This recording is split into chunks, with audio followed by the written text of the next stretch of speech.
Covering the islands of the Bahamas, ZNS Network presents The Bahamas Tonight. The following portion of the news is brought to you by McDonald's. McDonald's, I'm loving it.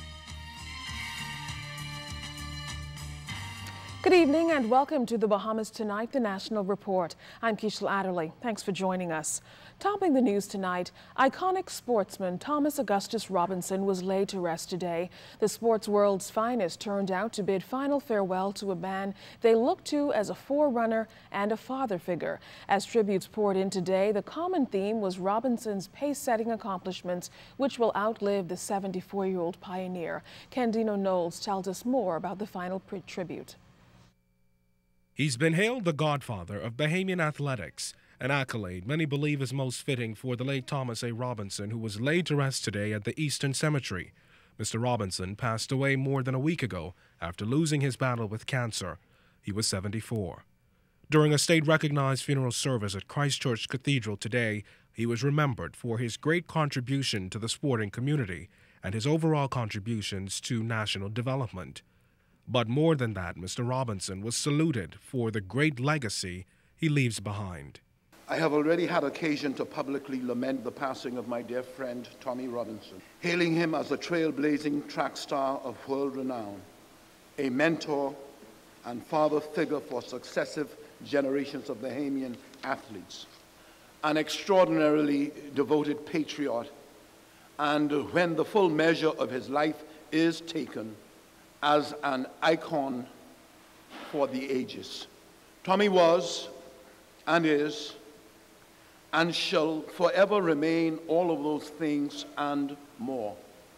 His fame and his name are deeply and permanently embroidered into the tapestry of our nation's proudest history. He was one of the greats.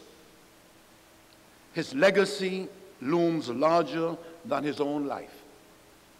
His place in the annals of Bahamian history is secure. In a tribute fitting for a statesman, Prime Minister Perry Christie talked about his friendship with Mr. Robinson, which he says spanned the last 50 years. And although both men were on opposing sides of the political divide for most of their adult life, Mr. Christie insisted that the politics never got in the way of their relationship. And while the Prime Minister's tribute was heart-rending, it was the tribute delivered by his children, Erica and Robbie, that was perhaps the most touching part of the service. My daughter, Haley, asked me if I knew what was going to happen to Papa. I said, "What do you mean, baby?" She said, "When Papa is put in the ground, the angels are going to come up and lift his hands and take him to heaven." Well, Haley, Papa's going to be looking down on us, all from heaven. To God be the glory. Great things he has done. The prominent theme in Archdeacon Kingsley Knowles' poetic sermon on Wednesday was running life's race, telling all those gathered that running the race is about living in grace. That, he says, is how Mr. Robinson lived. Tommy Augustus did this so well. And of all the things that people may say about this athlete, this athletic, intellectual giant of a man, his humble approach is paramount in defining his character. And although Thomas Robinson might be gone, he will certainly not be forgotten. Candino Knowles, ZNS Network News. The Nassau Airport Development Company, NAD, says airport arrivals and new routes have accounted for soaring revenues this year. The company released its 2012 report today, dubbing it No Ordinary Airport. Jimonita Swain has more. President and CEO for the Nassau Airport Development Company, Stuart Steeves, says the Lynden Pinling International Airport is poised to stand ahead of its competitors in the region, with key emphasis placed on maintaining a quality product and providing outstanding customer service. Steeves says from all indications there will be continued growth in passenger numbers and revenue. Passengers increased about 5.3% over the year prior. largely due to new routes to LaGuardia, Westchester County, and Panama City. And that led to an increase in revenue of 19.7% to $55.9 million for last year. And operating expenses increased about 10.4% to $21.2 million, largely the result of increasing utility rates and insurance costs associated with the new facilities. At year's end, NAD's long-term debt outstanding totaled $446 million, which will be used to fund the completion of the LPIA redevelopment. Despite challenges from weather and a turbulent economy, NAD's chairman of the board, Anthony McKinney, says he's pleased with 2012 financials. The figures are showing that we have done exceptionally well. The percentage rate over last year is significant, notwithstanding the downturn in the overall world's economy. So I think we've done very well, and hopefully, given some little hiccups with Sandy and perhaps other little difficulties this year, we still should do well in the next economic year. Steves fielded several questions from the audience before wrapping up his presentation. He addressed how NAD would accommodate growing passenger numbers in the long term. Busy in the middle of the day. If more traffic comes in the morning and in the evening, we could well go above 5 million passengers. And even then, it's been designed in such a way as we can incrementally expand it very easily, attaching new bridges to the building, or adding new hold rooms, or even expanding the check-in hall. So for fairly nominal incremental cost, nominal in an airport context, we can grow the capacity quite significantly, should we need to.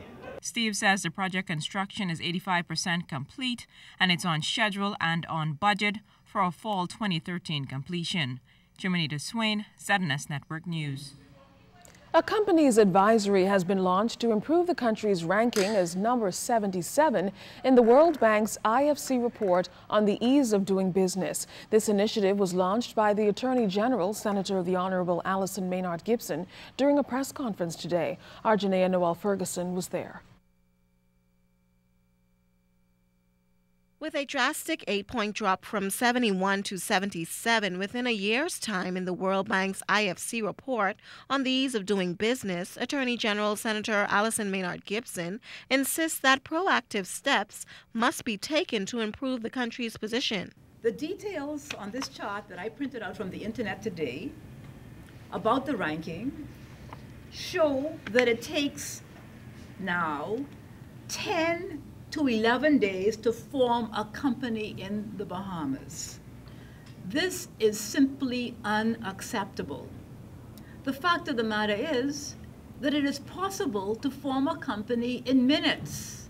And so we all ask ourselves, as I am sure you ask yourself, if it can be done in minutes, why is it taking sometimes as much as 11 days or more? Now, 11 volunteers make up the committee. Its mandate is to advise the Attorney General's office and implement the online program within the next 6 months. Additionally, the committee will give recommendations for improving company registration, making it more feasible to do business in the Bahamas. Senator Alison Maynard Gibson says legislative amendments are being drafted to do just that.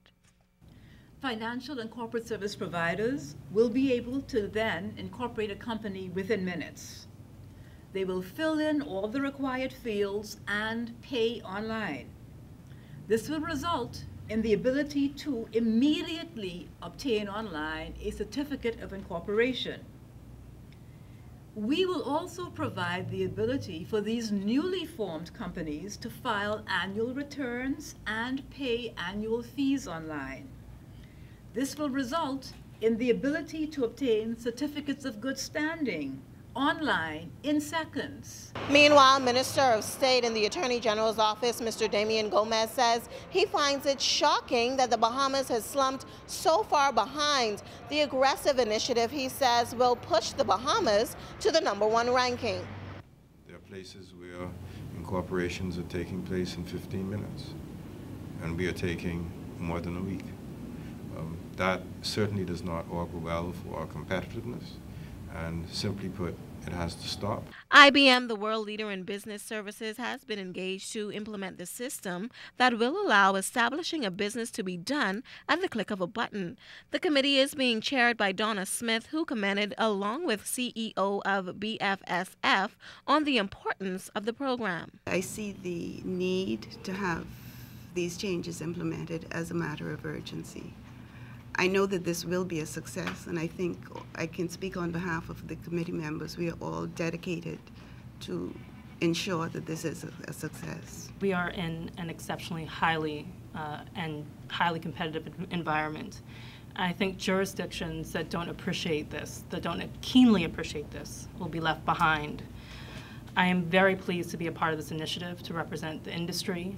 This is something that we have been sort of discussing at length within industry for years, and we're pleased to see this take some real initiative and forward push. Singapore is the leader of the IFC report for ease of doing business, and the British Virgin Islands is the leader in the Caribbean. Officials hope to at least have the Bahamas rank in the top 10. Janae Noel Ferguson, ZNS Network News. Police have identified the alleged robber who was shot and killed following a holdup at John Jay's No. 8 store on Carmichael Road yesterday. He's been identified as 25-year-old Jose Murphy of Ballot Road. A security guard at the grocery store shot a suspect who entered the store around 1 o'clock Tuesday afternoon. Police say the suspect had gotten away with a sum of money before he was shot, and they believe he was behind other robberies in the area. Meantime, the armed robbery suspect linked to the shooting death of that 17-year-old C.C. Sweeting Senior High School student 2 weeks ago is now in police custody. But police say another suspect who they believe to be responsible for killing the teen remains at large. Head of Central Detective Unit, Superintendent Paul Roll, says though police are following significant leads and expect to bring this matter to a close very soon. Authorities say Javel Gardner of Baintown reportedly retaliated when his younger brother, a 14-year-old, was allegedly robbed of his sunglasses and small change while on his way to school. A popular gas station on West Bay Street closed its doors today after more than a decade in business. Fern Carey spoke with operators today about the financial strain which pushed them over the edge. The Bayshore and Fowler Street Esso on the Run gas station has been a fixture on East Bay Street for more than a decade, but mounting financial trouble and franchise challenges forced the owners to close the doors for good this Wednesday. Wife of Esso on the Run former owner Carla McComb says making the decision to close was difficult but necessary. Basically, we have no more money to put into this business. We've decided that the business model is actually broken, and we just cannot continue to pour our personal money into keeping it alive. We opened 10.5 years ago, and the first 3 years were really very good. We were very comfortable.